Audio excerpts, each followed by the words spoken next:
Imagine um tempo onde a nação de Israel se encontrava subjugada, afligida pela opressão implacável dos filisteus. Neste cenário sombrio, um herói nasceu. Seu nome era Sansão, e sua história é um épico de proporções divinas. O livro dos Juízes registra a cada passo desse homem extraordinário, escolhido pessoalmente por Deus para uma missão sagrada. Nazaré testemunhou o nascimento de Sansão, mas sua origem era divina. Ele foi escolhido por Deus, desde o início, para realizar uma obra de libertação em favor de Israel. Mas o que o tornava verdadeiramente notável era o dom sobrenatural que ele receberá, uma força inigualável, uma dádiva de Deus. No livro dos Juízes, somos transportados para uma época em que os filhos de Israel caíram em desgraça aos olhos do Senhor. A escuridão da opressão filisteia pairava sobre a terra prometida.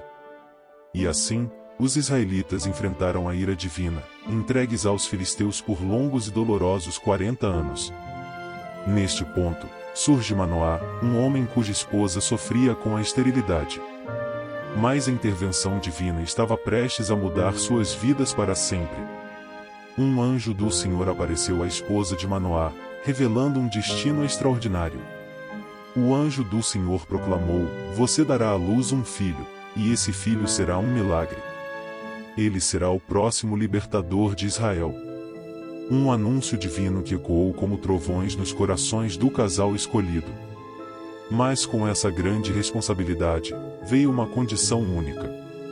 O anjo instruiu a esposa de Manoá a criar seu filho de acordo com o voto nazireu, um compromisso sagrado. Este voto, descrito em Números 6:1-5, exigia a abstinência de vinho e outras bebidas fermentadas, bem como a proibição de cortar o cabelo. Era uma consagração especial a Deus. Um detalhe notável era que o anjo aconselhou a mulher a não consumir vinho ou cerveja durante a gravidez, evitando alimentos impuros.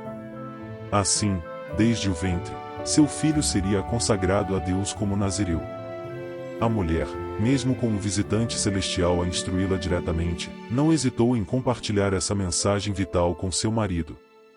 O chamado divino era tão poderoso que ambos se uniram na compreensão de que seu filho era uma dádiva e um instrumento de Deus, destinado a libertar Israel. Após o extraordinário encontro com o anjo do Senhor, Manoá estava cheio de uma compreensão profunda de que algo divino estava em jogo. Ele orou fervorosamente ao Senhor, suplicando que o homem de Deus enviado por ele retornasse para lhes ensinar como cuidar da criança que estava prestes a nascer. Deus ouviu a súplica de Manoá, e o anjo de Deus novamente apareceu à mulher enquanto ela estava sozinha no campo. A mulher, tomada pela pressa e alegria, correu para contar ao marido o retorno do misterioso visitante.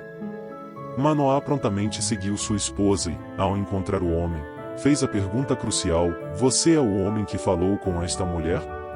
O visitante confirmou sua identidade e, então, Manoá indagou sobre a orientação para a vida do filho que estava por vir. O anjo do Senhor detalhou as diretrizes que a criança deveria seguir, em conformidade com o voto nazireu, na abstinência de produtos da videira, vinho, bebidas fermentadas e alimentos impuros. Manoá, ainda não compreendendo completamente a natureza celestial do visitante, convidou-o a permanecer e compartilhar uma refeição. O visitante, contudo, recusou, sugerindo que fosse feito um holocausto ao Senhor. Quando Manoá seguiu a orientação e colocou o holocausto sobre uma rocha, algo miraculoso aconteceu: o visitante acendeu na chama e subiu ao céu. Nesse momento, Manoá e sua esposa caíram prostrados no chão, atestando o divino diante deles.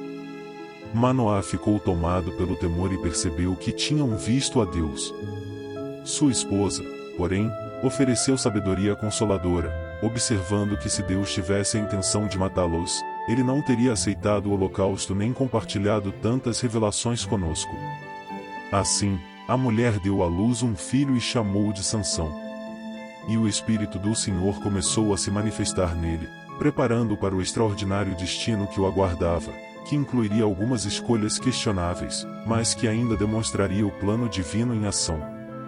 Sansão, apesar de seus momentos de fraqueza, estava destinado a ser uma ferramenta nas mãos de Deus para desafiar o poder filisteu e cumprir seu papel na história de Israel. A jornada de Sansão continuou com escolhas que, aos olhos humanos, podem parecer estranhas, mas que estavam alinhadas com o plano divino.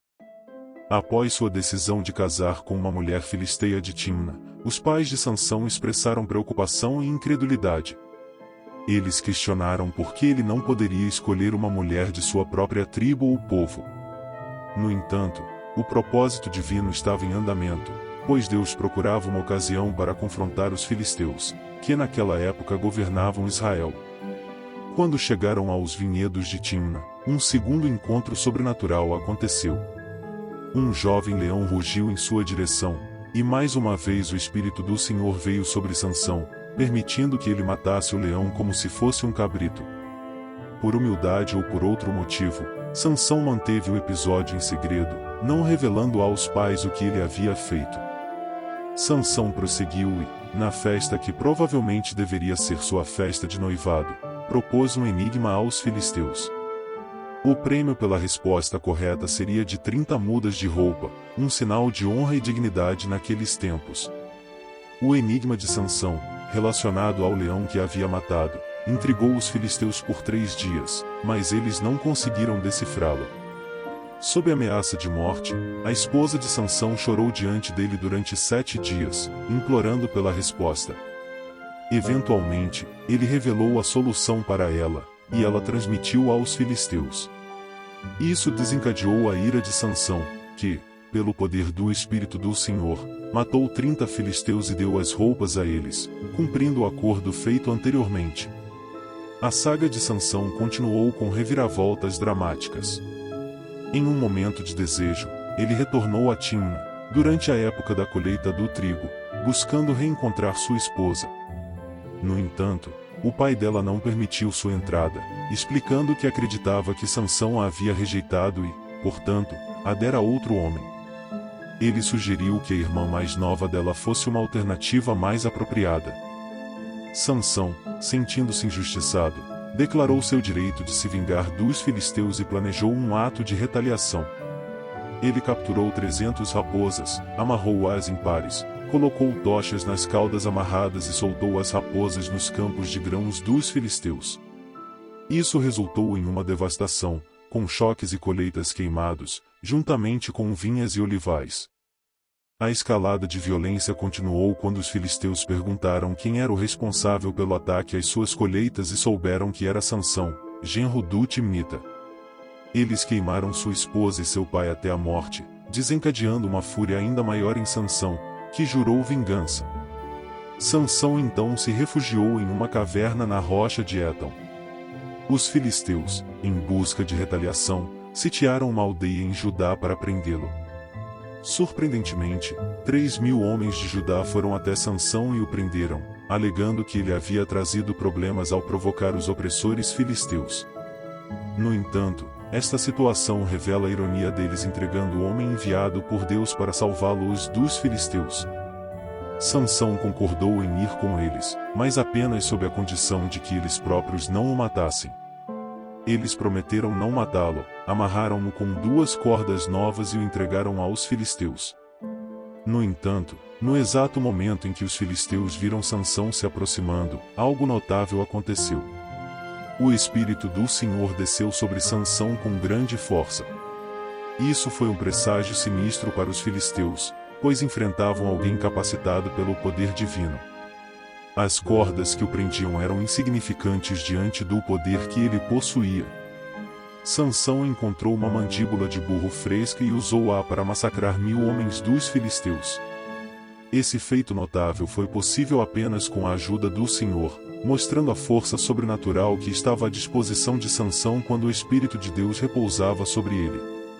A história de Sansão continuou a ser marcada por demonstrações impressionantes de poder sobrenatural, mas também por escolhas pessoais preocupantes. Após seu notável triunfo sobre os filisteus, Sansão enfrentou uma sede insuportável. Ele clamou ao Senhor, lembrando-o de sua ajuda anterior. O Senhor ouviu sua súplica e abriu uma nascente de água em Leí para saciar sua sede. Este local foi chamado de Enhacore, que significa primavera daquele que gritou por Sansão. Ele julgou Israel por 20 anos durante este período. O poder do Espírito do Senhor, que havia acompanhado Sansão em seus feitos, contrasta com a vida espiritual que muitas vezes vivemos. No Antigo Testamento, o Espírito vinha sobre as pessoas em momentos específicos para tarefas sobrenaturais. No entanto, desde o Novo Testamento, o Espírito Santo habita em cada crente. Devemos ser cheios do Espírito e viver sob sua autoridade. Entretanto, a vida pessoal de Sansão continuou a ser marcada por escolhas preocupantes. Ele visitou Gaza, onde se envolveu com uma prostituta. Isso ecoa a infidelidade do povo de Israel com outros deuses em seu comprometimento com a cultura circundante. Sansão, como líder de Israel, estava vivendo de maneira que refletia os pecados de sua nação. Apesar de suas escolhas questionáveis, Sansão ainda estava nas mãos de Deus, como demonstrado quando os filisteus tentaram prendê-lo em Gaza. Ao invés disso, ele realizou um ato extraordinário ao arrancar as portas da cidade e carregá-las até o topo de uma montanha. Isso mostrou que Deus ainda estava com ele, mesmo em sua espiral descendente. No entanto, a história de Sansão toma um rumo ainda mais sombrio com a introdução de Dalila. Sansão se apaixonou por ela, e os líderes filisteus viram uma oportunidade de finalmente descobrir a origem de sua força sobrenatural. Eles prometeram a Dalila uma grande recompensa em dinheiro se ela conseguisse persuadir Sansão a revelar o segredo de sua força. Dalila, tentada pela promessa de riquezas, concordou em ajudá-los. 3 vezes Dalila tentou persuadir Sansão a revelar o segredo de sua força. A cada vez, ele contou uma história falsa, mas Dalila o pressionou incessantemente. Finalmente, ele revelou a verdade, e sua força vinha de seu voto de nazireu a Deus, que incluía não cortar seu cabelo. Dalila, mais uma vez, traiu Sansão ao cortar seu cabelo enquanto ele dormia. A consequência foi imediata, e sua força se foi, e os filisteus o prenderam, arrancaram seus olhos e forçaram a trabalhar como cativo. Entretanto, mesmo nas circunstâncias mais sombrias, Sansão não perdeu sua fé. Seu cabelo começou a crescer novamente, simbolizando seu arrependimento e retorno a Deus. No auge da história, os filisteus realizaram uma festa e trouxeram Sansão para ser zombado diante deles. Ele pediu forças a Deus uma última vez, e, com um último ato de coragem, derrubou as colunas do templo em que estava, matando a si mesmo e milhares de filisteus. Esta história serve como um lembrete de que, mesmo quando caímos e nos desviamos, podemos nos voltar para Deus em arrependimento e encontrar força nele novamente. Sansão, apesar de suas falhas, é mencionado no Salão da Fé em Hebreus 11, mostrando que a fé em Deus pode prevalecer sobre nossas fraquezas e erros. A história de Sansão e Dalila nos ensina sobre a importância da fidelidade a Deus, as consequências das más escolhas, o poder do arrependimento e a soberania de Deus em nossas vidas. Ela nos encoraja a buscar continuamente a Deus, priorizar nosso relacionamento com Ele e confiar em sua graça e poder para nos capacitar a cumprir seus propósitos em nossas vidas. Muito obrigado por assistirem e até o próximo vídeo.